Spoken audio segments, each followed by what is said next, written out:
La Sociedad Argentina de Análisis Político, SAAP, es la asociación civil sin fines de lucro que nuclea politicólogos y analistas políticos de todo el país, vinculados académica o profesionalmente con la ciencia política en cualquiera de sus áreas u orientaciones. Hoy, como ya por tercer miércoles consecutivo, estamos con el ciclo que organizamos afortunadamente por segundo año con la SAP, con la Sociedad Argentina de Análisis Político. Y hoy sí, hoy estamos con una invitada que está en Mendoza y que tiene todo bien, hasta el apellido italiano, que es Melina Guardamagna, que es doctora en Ciencias Políticas, investigadora del CONICET, docente de la Universidad de Cuyo, universidad que queremos mucho, además por la relación que tiene, por la universidad en sí misma y por la relación que tiene con el Balseiro, universidad con la que trabajamos habitualmente. Melina, además, es tremendo el currículum que tiene, casi nos avergüenza a nosotros. Es directora del Centro de Estudios de Innovación Institucional de la Universidad de Cuyo, directora ejecutiva de la red IMPAI, miembro de la red de politólogas Se lleva el programa. Y si sigo no terminamos más, así que le damos la bienvenida a Melina. ¿Cómo estás, Melina?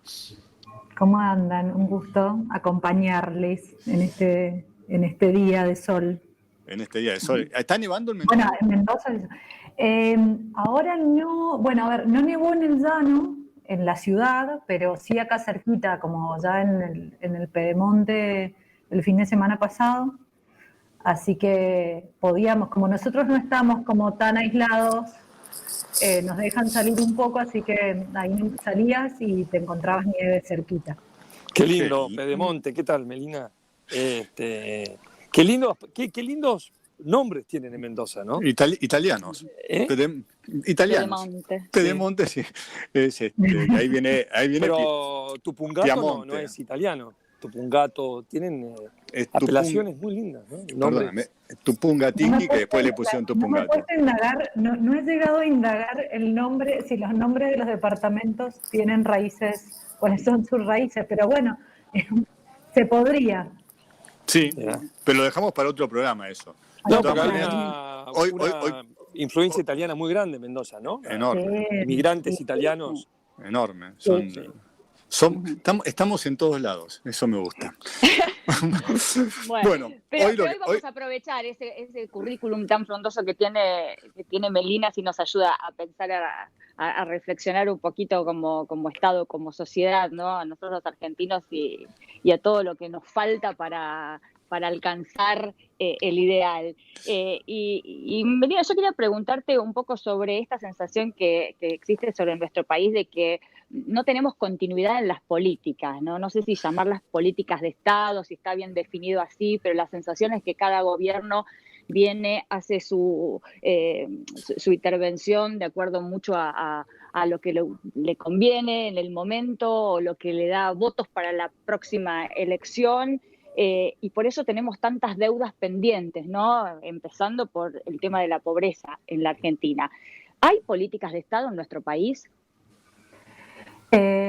Bueno, vos sabés que nosotros escribimos, siempre me causa gracia el tema porque allá ya no me acuerdo en qué momento, pero 2007, 2008 escribimos desde el Centro de Estudios algunos artículos justamente poniendo en tensión ese concepto que le gusta tanto a la opinión pública, a la prensa usar, a los políticos, políticas de Estado. Y además lo gracioso es que se utiliza previo, ¿no? Es como que se crea o diseña una política y ya la denominan como política de Estado. Bien. En primer lugar, bueno, entonces creo que hay ahí una utilización de ese concepto como muy de forma genérica, sin que se ponga en discusión que es realmente que vendría a ser realmente una política de Estado, que en términos como básicos creo que lo primero es que genere o en torno a una determinada política de gobierno o una política pública, hayan determinados consensos, y eso supone la participación de una diversidad de actores que no solo y necesariamente tienen que ser actores estatales o gubernamentales, sino otros tipos de actores más, ¿no? Y que además esa determinada mirada frente a una problemática pública pueda trascender periodos de gobierno. Eso serían, como me parece, como características básicas para que empecemos a hablar de una política de Estado. Entonces, digo, definir a priori una política de Estado ya me parece que como que causa ruido, ¿no? Ajá. Y yo creo que en la Argentina sí hay políticas de Estado.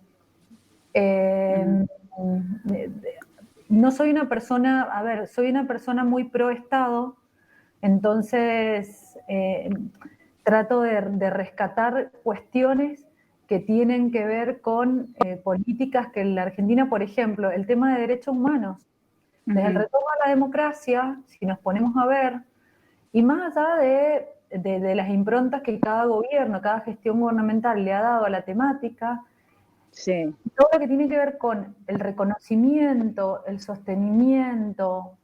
A ver, perdón, para poner un ejemplo, hoy que se cumplen 10 años del matrimonio igualitario, ¿eso podría ser considerado? Hubo un conflicto, un consenso y se impuso. ¿Eso podría ser considerado una política de Estado?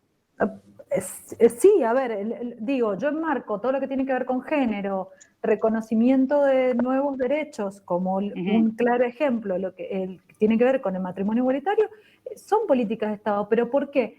Porque son políticas que no solo son sostenidas por los distintos gobiernos, sino son sostenidas por colectivos sociales.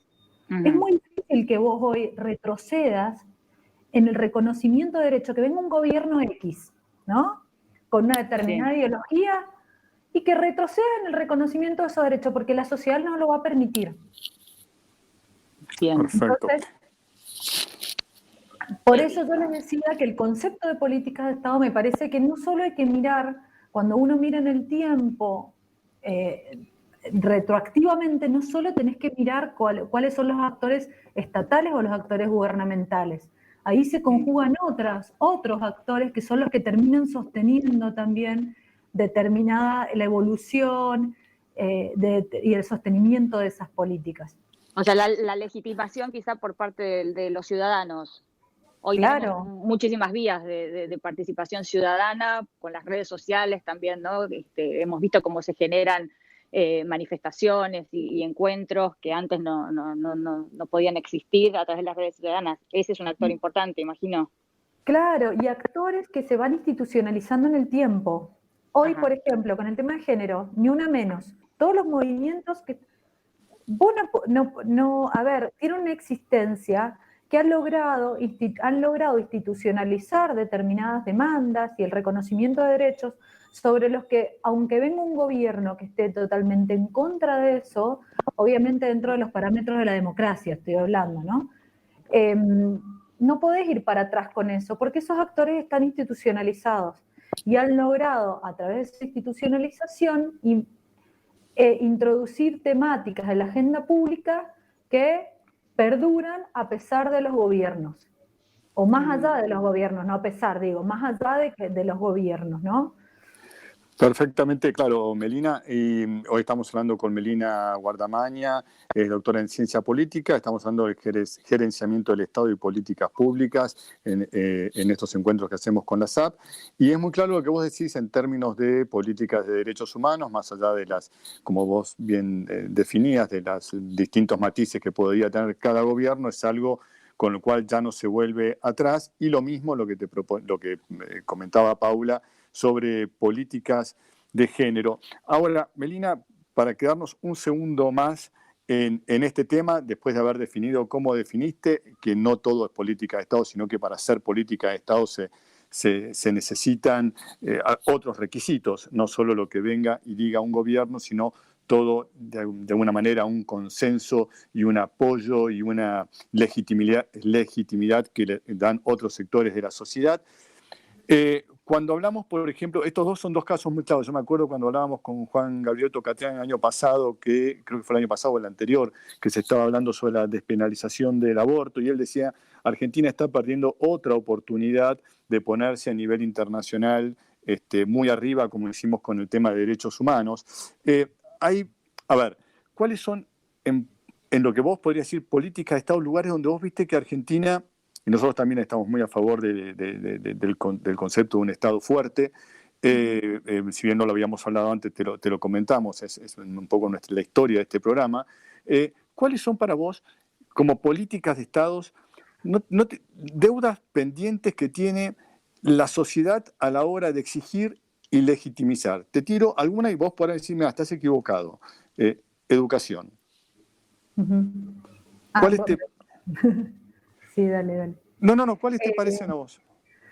A ver, yo he tenido la suerte, antes de que suceda esto, ¿no? que nos limita el viaje físico, pero sí, la verdad que he tenido la suerte porque además es uno de mis placeres en la vida, viajar bastante y sobre todo viajar desde muy chica, recorriendo América, el continente americano, entre otros lugares, ¿no? Y creo que para dar esa discusión hay y uno va adquiriendo herramientas y experiencia a lo largo del tiempo que te permiten ir mirando la realidad de las distintas naciones latinoamericanas. Bueno, y ustedes que están ahí en Uruguay lo podrán también decir. Pero ¿qué es lo que yo veo que es clave para dar esa discusión? El Estado argentino, la Argentina, la historia del Estado argentino es una historia, por eso yo hablaba del tema de derechos, que reconoce históricamente el acceso a derechos, ¿no? Y eso no es lo mismo que te encontrás, por ejemplo, acá nosotros cruzando la cordillera en Chile. Vos recién mencionabas la educación, yo tal vez a la educación te le sumo salud, cosas básicas, ¿no? Sí. Que son tan centrales, ¿no? Pero nosotros, la discusión de la Argentina, por ejemplo, nosotros tenemos en nuestro ADN, por lo menos, qué sé yo, gente de nuestra generación, el acceso a la educación pública y gratuita. Es un derecho. Nadie sale a la calle a discutirlo, a ese derecho. En Argentina, ¿no? Sí. Lo mismo que la salud. Pero si vos te vas a Chile, o te vas a, no sé, Colombia, te vas a otros países que tienen estados más empresariales, con una visión como más empresarial del Estado, una concepción más neoliberal del Estado, si querés, esos son derechos que aún hoy están en discusión. Pero ahora, teniendo en cuenta eso, que es buenísimo, súper positivo, ¿no? Que hay derechos que ya los tenemos adquiridos y que no se ponen en duda, como el derecho a la educación y a la salud gratuita. No hay que poner el foco sobre esta deuda de la que vos hablás, que es la calidad. Y en este sentido te lo linkeo con la primera pregunta que yo hacía, ¿no? Del tema de las políticas de Estado. Tomando esto, más allá de que vos hablabas del concepto, todavía está, de políticas de Estado está bajo cuestionamiento, digo, como políticas que se extiendan en el tiempo, que atraviesen transversalmente los distintos gobiernos o las distintas gestiones. Digo, ¿por qué tenemos esta deuda en cuanto a la calidad de educación, de salud? Te mencionaba yo el tema de la pobreza. ¿Qué es lo que pasa con nuestra clase política, si tiene que ver con la clase política o nuestro sistema democrático? Bueno, ¿qué preguntas estás haciendo? Quiero que nos resuelvas la vida. Claro. Sí, absolutamente, son las grandes deudas pendientes, que no logramos, pero ahí digo, ¿desde dónde poder tener tantas cosas para responder desde ahí? Yo creo que voy tirando algunas, qué sé yo, que se me ocurren ahora cuando las vamos hablando. Yo creo que Argentina es un país federal, pero que no termina de ser federal. Claro. Porque no hay, el Estado, ahí hay muchos autores, bueno, O'Donnell era uno de los que hablaba de las zonas marrones del Estado. El Estado argentino, más allá de ser federal, no termina estando presente en todos sus territorios. Claro. Y eso, por ejemplo, nosotros lo vemos mucho desde Mendoza, y está bien, ahora el pico está, por ejemplo, te doy un ejemplo concreto de eso, ¿no? Sí. El pico o la mayor cantidad de casos están dándose en AMBA y Chaco. Provincia de Buenos Aires, bueno. Sí, pero los diarios nacionales solo hablan de eso, no hablan del resto de lo que está pasando en el resto de la Argentina. Pero entonces, eso es un ejemplo muy simple, ¿no? y que tiene que ver también, no entiendo, a ver, en Provincia de Buenos Aires el mayor distrito electoral se concentra la mayor cantidad de la población, pero bueno, Argentina no termina ahí. Entonces, ahí creo que hay una cuestión, y eso, cuando vos ves la presencia del Estado, lo que tiene que ver, volviendo a los ejemplos que hablábamos de recién, lo que tiene que ver con salud y educación, sí. Ahí hay una cuestión. ¿Por qué el Estado, la dificultad que tiene el Estado para llegar a todos los territorios? Entonces, porque esas desigualdades están presentes. Sí. Argentina es un federalismo relativo, estoy de acuerdo con Melina. La pregunta que quería hacer era, en salud y en educación, ¿hay provincias muy diferenciadas del Gran Buenos Aires, por ejemplo, o no? ¿O son más o menos parejas? No, yo creo que hay muchas diferencias. No son, obviamente que no son temáticas que manejo así puntuales para decirte tal, pero hay diferencias. Absolutamente. Sí, perdón. Primero porque no se da, a ver, digo, los recursos no son lo mismo, no es lo mismo. Y además porque, sobre todo, no olvidémonos de las capitales provinciales, de las urbes más desarrolladas. Pensemos como en los territorios más alejados, en los territorios urbanos marginales, en los territorios rurales, en los territorios de interfaz urbano-rural. Ahí es donde el Estado nos debe. Entonces, digo, no solo lo pienses en términos nacionales, sino hacia adentro de las mismas provincias encontrás esas diferencias tan grandes. Mendoza mismo, una cosa es, en términos, por ejemplo, de educación universitaria, quienes pueden acceder, quienes pueden llegar, más allá de que la educación es pública y la universidad es pública, no todos llegan a la universidad, que está en la capital de la provincia de Mendoza, ¿no? Claro. Hay muchísima gente y uno dice, bueno, pero pará, si estás acá nomás, no, pero que no llegan, no pueden llegar a la universidad. Claro, y Melina, te quiero hacer una pregunta. Dentro de esto que estamos hablando, podemos incluir los distintos, las distintas justicias que hay en las distintas provincias argentinas, ¿no? Que por ahí también es algo bastante esencial dentro del desarrollo de cada una de las provincias. ¿Vos lo ves así? Sí, claro, por supuesto. No sé, me da miedo dónde vas a ir con la pregunta de la justicia porque no te está atravesando como todo un proceso ahí en la corte. No vamos a ir hacia ningún lado, simplemente vamos a ir a eso. ¿No? Lo que uno ve, hemos hablado muchas veces con Roberto Saba sobre las distintas situaciones de la justicia, llamémosla, en cada provincia, que cada provincia tiene su corte suprema, por decirlo así. Sí. Y cómo también esa otra rama de la institucionalidad también marca de alguna manera lo que es cada provincia. ¿Vos estás de acuerdo con eso o lo ves distinto? No, sí, a ver, el Poder Judicial, aunque la corporación, ninguno de ustedes es abogado o abogada, porque yo tengo familiares abogados y se enojan cuando les hablo de la corporación. Pero es un poder que está absolutamente politizado también. Digo, y no lo digo mal, lo digo, y eso me pasa cuando en las clases con los estudiantes y las estudiantes, como que siempre trato de que tengamos miradas reales de lo que sucede. Todo poder público es político también, y juega un rol político, son actores políticos. Entonces la justicia juega un rol político muy fuerte.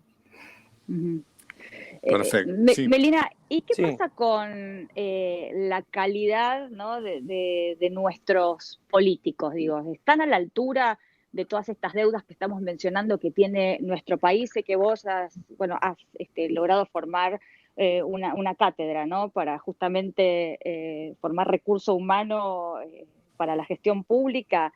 ¿Qué pasa con eso?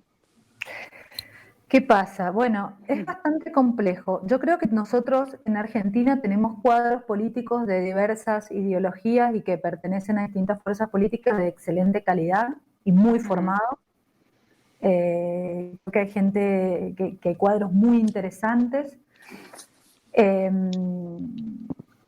Creo que en términos de formación de cuadros todavía no se termina, eso tiene una larga historia en la Argentina, desde nada, que viene desde la década de los 40 en adelante, y que no se termina de resolver.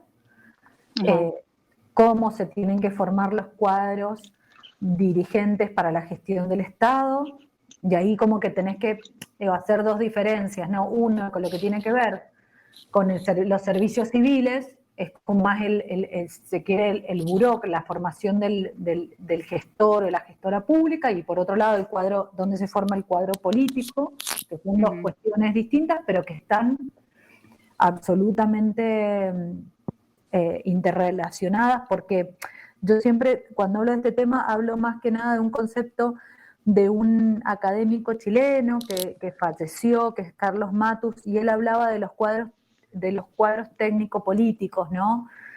Digo, no podés pensar, me parece, pensar en cuadros técnicos, absolutamente, es la distinción de Weber. Digo, pensar por un lado la técnica gubernamental y por el otro lado la cuestión política, bueno, me parece que no termina haciendo agua eso, ¿no? No es real, claro.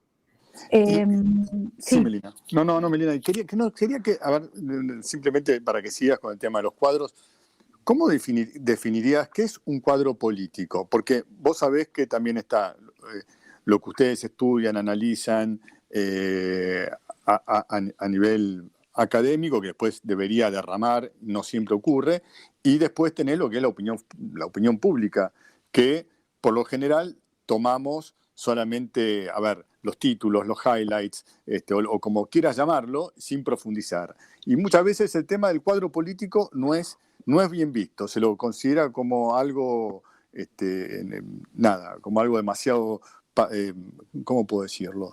En estas épocas que vivimos de blanco y negro, como si sos un cuadro, y esto lo habrás escuchado, sos un ñoqui que vivís ¿qué es un cuadro político? Bueno, pero ahí vos estás mencionando algo que me parece que está pasando no solo en ese tema en la Argentina, la verdad que a mí por lo menos es como que me genera a veces bronca, tristeza, el manejo, la cantidad de prejuicios que hay instalados en torno a todo lo que tiene que ver con la política, desde sobre todo la opinión pública, cómo se genera opinión pública a partir de todo esto. Es tremendo, entonces la gente reproduce y habla sin conocimiento, bueno.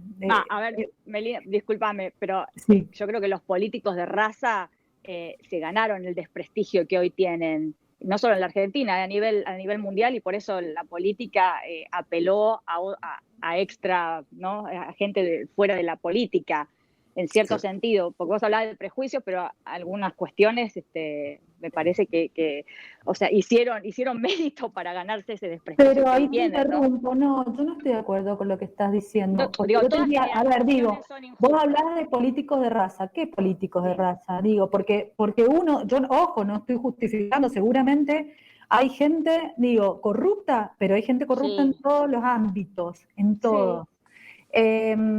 Desde los que hacen negocio con la salud, los que hacen negocio con la justicia, cuando hablamos de política de raza, porque nadie remarca en esta sociedad, a ver, la política, el concepto de la política aparece absolutamente devaluado. Sí. Pero nadie habla de que sí hay, y se reconocen las figuras, de que sí hay cuadros políticos formados que hacen cosas y hacen cosas que aportan al mejoramiento de la sociedad. Eso no. Entonces, caemos todos como en una misma bolsa. Claro, estas afirmaciones de decir políticos de raza que se lo han ganado. ¿Quiénes? Yo me refiero, es una sensación que está instaladísima en la sociedad y en muchas sociedades, lamentablemente, porque no llega quizá a esos cuadros políticos honestos, que los hay y muchísimos, a las situaciones de poder y de decisión, ¿no? Lamentablemente. muchas O veces. sí, o si llegan, ojo, si llegan, ahí yo te lo discuto eso, pero te digo, en esta charla súper amena, Sí. yo eso sí te lo discuto, yo creo Bueno, que sí llegan. a Lo ver, que contá. pasa es que, a ver, ¿cómo haces para gobernar? Pero me gusta, hay polémica, acá hay polémica. Es lo que queremos. ¿Cómo Yo haces estoy para más de acuerdo con gobernar Melina. Yo estoy y con Melina, Guille. y gestionar todo cuando tenés, a ver, prensa que te está armando, no, es tremendo lo que sucede, y de un lado y del otro, digo, el nivel de desinformación, y ustedes discúlpenme, ustedes son parte de la prensa, están en un programa de Sí. radio, pero creo que se están tomando el trabajo de hacer algo serio, como esto, de poner a discusión, la reproducción y cómo se generan notas, es tremendo. Y después que la gente sale a repetir, digo, me pasa con mi mamá, que me manda, me reenvía, leí una nota que los mayores de 65 años son los que más reproducen fake news, y te manda unos WhatsApp y decís, por Dios, ¿dónde has leído esto? O el otro día, cosas a mí me llaman muchísimo la atención que ahora, por ejemplo, Argentina, que en términos de desarrollo científico siempre ha sido reconocida a nivel mundial y que hoy tenemos la posibilidad de desarrollar y probar la vacuna y que a partir de eso se lea como que somos conejillos de India, como si fuéramos el último país subdesarrollado de África. Es como... Estamos muy Sí. de acuerdo con vos, tan de acuerdo con vos que el lunes tuvimos un programa que participó Martín D'Alessandro sobre el tema de lo mal que se manejan la información, la noticia, y que justamente sería bueno que el periodismo nos dediquemos más a entrevistas de fondo, inclusive con discusiones, pero no a tanto bombardeo de noticias. Por eso, Tuvimos horas hablando de la calidad del periodismo en Argentina.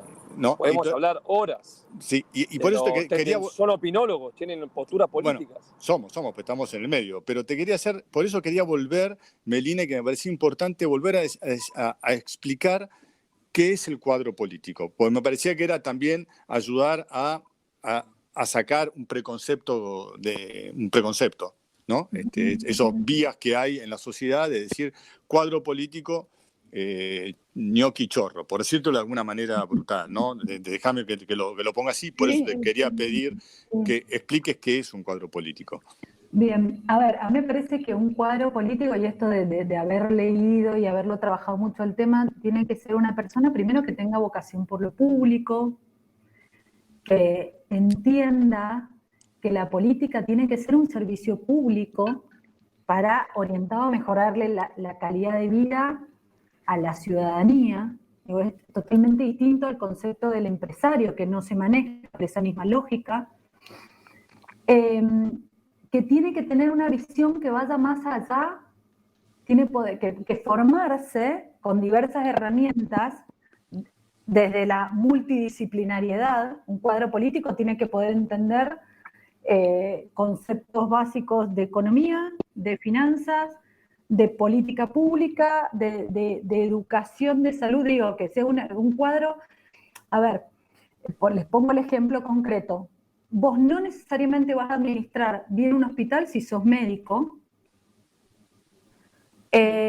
ni necesariamente vas a administrar bien una escuela porque seas maestro o maestra, ¿sí? Necesitas tener otro tipo de formación. Me parece que va más allá de eso y que tiene que ver con entender cuál es la lógica del aparato estatal, ¿no? Eso, entonces, concepción por lo público, conocimientos multidisciplinarios de que provienen de diversas disciplinas para poder manejar la cuestión pública y tener una visión que vaya más allá de la visión más del estadista, ¿no? El que ve más allá de la curva, el que puede decir, y eso se aprende también, son herramientas. Nosotros eso lo enseñamos, digo, en las carreras, qué sé yo, en las carreras, los posgrados que tenemos, que están orientados a la formación de clase dirigente, vos tenés herramientas que te permiten no hacer futurología, sino poder manejar diversos escenarios a partir de la lectura y el análisis de los datos. Que puedas tener herramientas que vos sepas que a partir, por ejemplo, de esta situación que ha sido que nadie se le esperaba, bueno, que vos te puedas plantear diversos escenarios a futuro Sí. para poder salir de lo que se viene, de la situación que hoy está generando esta situación de pandemia. Entonces, creo que son como elementos centrales que tiene que tener debería tener cualquier cuadro político. Sí. Ahora, yo quiero preguntarte esto entonces. Tenemos cuadros políticos de calidad. Tenemos, dijiste, políticas de Estado. ¿Qué está fallando en la Argentina? Porque no vamos bien. Bueno, a ver, en algunas cosas creo que no, que tenemos que ir mejor, y en otras creo que tampoco es que estemos tan mal, ¿no? Ya les digo, cuando vos recorres otras naciones, sobre todo otros países latinoamericanos, creo que no, que en algunas cuestiones no vamos mal. ¿Qué creo que falla? A ver, la cuestión que no se termina nunca de resolver en la Argentina y que tiene que ver con poder plantear un modelo de desarrollo económico, político y social. Uh-huh. Creo que eso no lo tenemos resuelto. Y ahí, ¿qué nos falla como sociedad? Ya te saco un poco de lo político solo, sino digamos, de lo que son los políticos, por decirlo, llamarlo así, de profesión, más la ciudadanía, más los empresarios, más los gremios, más los medios, más todo.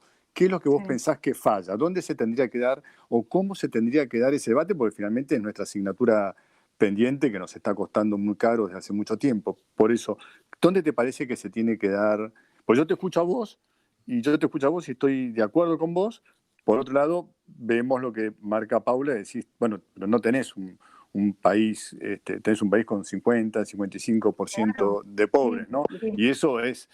Y eso ¿cómo lo manejás? Para mí es que la gran discusión en lo que no se termina de resolver, pero históricamente y de fondo en la Argentina, tiene que ver con eso, con el modelo de desarrollo. ¿Y dónde y cómo se debería plantear? Bueno, ¿de dónde te vas a desarrollar? ¿Qué vas a desarrollar? Ya no podemos ser un país manufacturero. ¿Cuáles van a ser tus principales líneas de desarrollo? ¿O qué va a ser? ¿La industria del conocimiento? ¿Qué va a ser? ¿El desarrollo de lo que tiene que ver con energía renovable? Claro, y por eso volvemos un poco al principio, ¿no? Porque la sensación generalizada de que no tenemos políticas de Estado quizá en esa materia, ¿no? Sí las tenemos en cuanto a los derechos humanos o a los derechos de, por ejemplo, salud y educación gratuita, etcétera. Pero en ese sentido, la sensación es que no hay una continuidad, ¿no? Como que no hay un pensamiento a largo plazo. Eso es, ¿no? Es como que parece que tenemos una tendencia al cortoplacismo, los gobiernos que van asumiendo, a apagar algunos incendios o a tapar agujeros, muchos de los cuales después queda esa solución enquistada de por vida, pero que no se piensa en ese modelo a largo plazo. Sí, en eso coincido. Por eso te digo que yo creo que, a ver, han habido intentos a lo largo de la historia de poder plantear modelos de desarrollo, pero que no logran trascender. Y creo que esa es la gran deuda en la Argentina, porque eso está relacionado a las fuentes de trabajo. ¿Dónde y cómo vas a generar fuentes de trabajo? Eso está relacionado a si vos tenés pensado un modelo de desarrollo que va a ir sus puntos fuertes van a ser lo que yo decía, por ejemplo, recién, qué sé yo, que Argentina sea un polo para la industria del conocimiento, por ejemplo, que hoy están hoy, por nuestro cambio, ¿no? Están dadas todas las condiciones, porque lo que vos estás viendo hoy es que vienen de industrias, empresas internacionales a captar mano de obra, recurso humano formado de primer nivel de Argentina, porque les conviene. Entonces, bueno, vas a generar una industria del conocimiento, por ejemplo, eso va a ser uno de los pilares, o el desarrollo de energías sustentables, o la industria automotriz. Bueno, pero todo eso después desparrama en que vos tenés que formar, si te vas desde la educación, y en cómo pensás la educación para formar esa mano de obra, a todo lo demás que se te ocurra, está relacionado con todo lo demás. ¿Cuáles son entonces los instrumentos de política pública que vas a generar para incentivar que determinadas empresas desarrollen, conjuntamente con el Estado, desarrollen esos insumos, etcétera, etcétera. Otro tema que es central y que se va a venir en el mundo hoy en día, porque hoy se está avanzando, lo que tiene que ver con la industria de los alimentos, la generación de alimentos. Bueno, Argentina tiene todas las posibilidades para instalarse en el mundo desde ese lugar. Sí.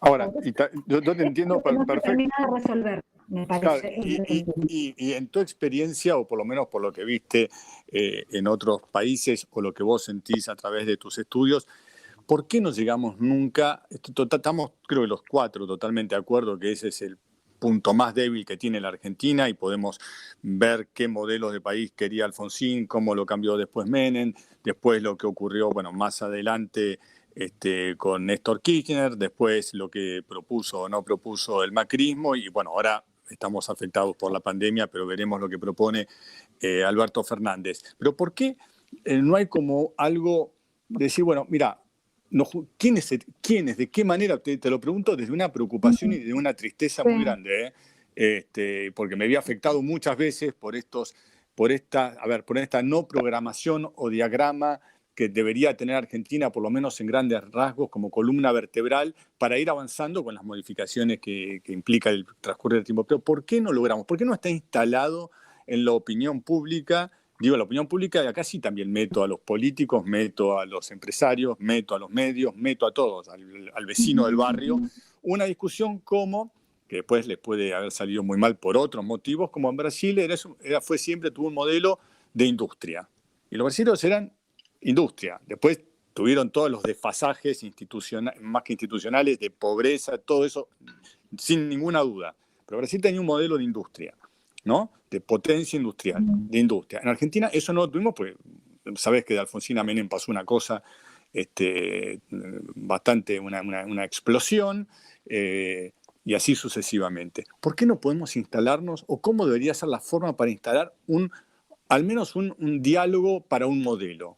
A ver, me parece que en la Argentina, por la historia argentina, si uno compara la Argentina con... Digo, se me ocurre, yo sé que voy a hacer una comparación que voy a decir, bueno, ¿con qué nos estás comparando? Pero si uno ve lo que ha pasado con los otros sistemas políticos que son como más estables, si se quiere, como el sistema político alemán, que, a ver, entendamos una cosa, tiene una historia que nosotros no la hemos vivido, de pasar guerras mundiales y poder pararse después de guerras mundiales. Al principio de nuestra charla nosotros hablábamos de los inmigrantes italianos. Bueno, no, preguntémosle a quienes hemos podido hablar con nuestros abuelos y bisabuelos que vinieron de la guerra, poder aproximar. Nosotros no tenemos noción de lo que ellos pasaron realmente, ¿no? Entonces, naciones que han podido pararse frente a eso y que han logrado llegar a determinados consensos que trascienden los gobiernos y las diferencias ideológico-partidarias de los partidos políticos de esos propios que conforman esos sistemas políticos. Entonces, bueno, digo, Alemania es un ejemplo de eso, ¿no? Entonces, que tienen un modelo de desarrollo, una mirada consensuada, gobierne quien gobierne. Argentina no ha llegado a eso. Y ahí creo que no solo, y vuelvo, ustedes antes hacían una pregunta de, bueno, ¿cuál es la responsabilidad también de los otros actores? No hablemos nada más que de la clase política. El resto de la sociedad, miren cómo vivimos. A mí la verdad que me asombra el nivel de odio que circula por las redes sociales frente al pensamiento distinto. Uh-huh. Entonces, tiene que ver en eso. Si nosotros, el poder ponernos de acuerdo como sociedad, bueno, a ver, a nadie le gusta, yo no creo que nadie, pensemos de un lado o del otro, que tengamos 50% de pobreza. El otro día leía las últimas estadísticas de que un 70% de la población cobra 19.000, entre los 19.000 y los 20.000, tiene sueldos salarios de entre 19.000 y 20.000 pesos. Sí, Eso tremendo, es tremendo. terrible. A ver, eso es una locura.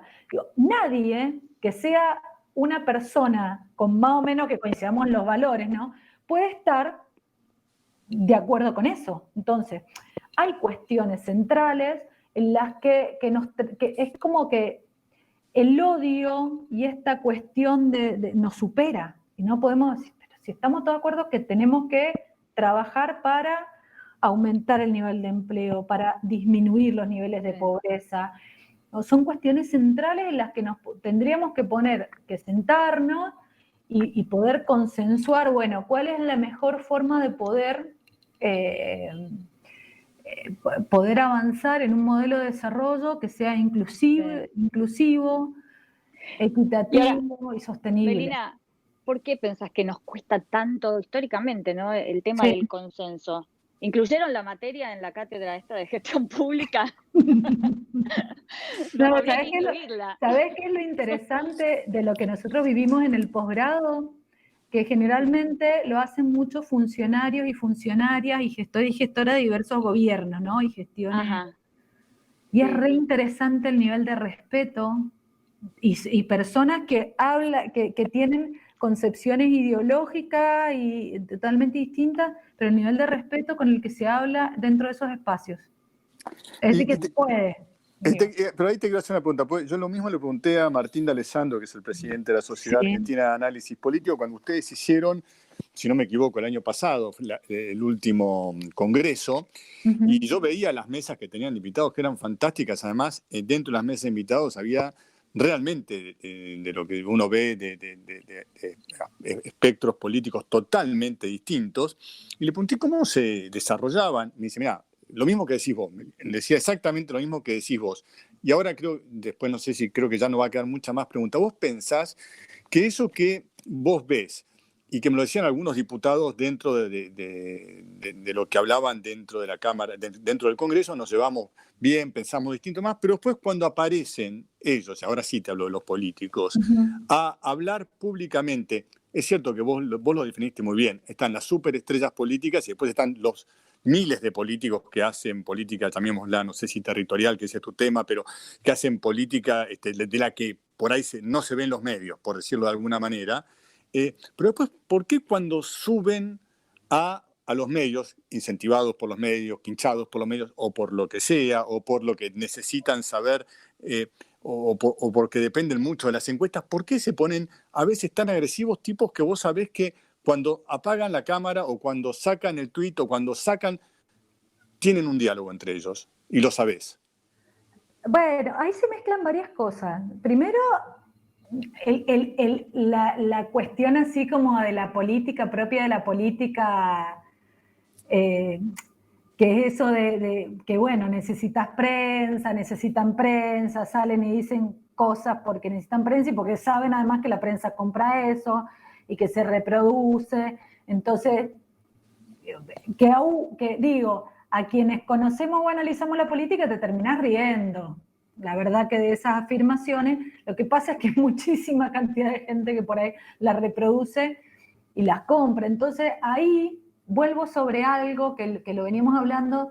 Digo, yo siempre reflexiono qué importante que es la formación política de las y los ciudadanos, qué importante que uno se haga, que uno como ciudadano y ciudadana se forme, que pueda tener una concepción de la sociedad, del Estado, y eso es educación, educación cívica, desde la escuela primaria, secundaria, y a mí me pasa, yo tengo como amigos y amigas que vienen de otras disciplinas y no entienden, bueno, pero ¿de qué me estás hablando? ¿De qué hablas? ¿De la cosa pública? Digo, un médico, una médica, cualquier otra profesión tienen que entender qué es el Estado. Por eso, ahí es muy interesante que yo me meto en el tema de cuadros políticos, entendiendo los orígenes de la UNCuyo, de la Universidad Nacional de Cuyo. La Universidad Nacional de Cuyo, y sobre todo los orígenes de la carrera de ciencias de nuestra facultad, surge en realidad porque antes de ser una facultad que tenía como, lo que se buscaba eran cursos de formación política para todos los que se fueran a graduar de la carrera que sea. Está bueno lo que decís, muy bueno. Entonces, Como a ver, respuesta. que vos tengas, eso es más, si tuviéramos una ciudadanía más formada, podríamos dar mejores debates, mejores discusiones, no estar reproduciendo esto que nos meten por un lado, que para hacer la chicana política. Yo me río, pero porque sé que lo están haciendo para la tribuna. Es como... Claro, nada. pero después como decís vos, lo reproducimos como ciudadanos y no es lo que está bien, es un poco el acercamiento que dice John Rawls que habría que tener la ciudadanía para hacer política, ¿no? En la formación de base para cuando llegás a estar ahí arriba. Absolutamente. Melina, bueno, primero, no sé si queda alguna pregunta más, pero se nos fue el programa rapidísimo y queríamos agradecerte muchísimo que hayas estado con nosotros. Y bueno, el próximo programa lo dejamos entre Paula y vos. Bueno, dale, súper divertido. Lo dejamos entre Paula y vos, Martín y yo nos quedamos al margen de la charla entre ustedes. No, me parece como muy, muy bueno, muy bueno. Así que, Pero no, bueno, espero que les haya sido, haber aportado en la discusión que ustedes tienen y un placer, la verdad. Obviamente. Bueno, muchísimas gracias, Melina, en serio. Bueno, gracias a ustedes y cuídense en donde estén, las que estén más encerradas que puedan salir pronto. No la dejemos salir pronto a Paula Trapani porque va a salir descontrolada. No la dejemos, que se quede un tiempito ahí haciendo precalentamiento en su casa.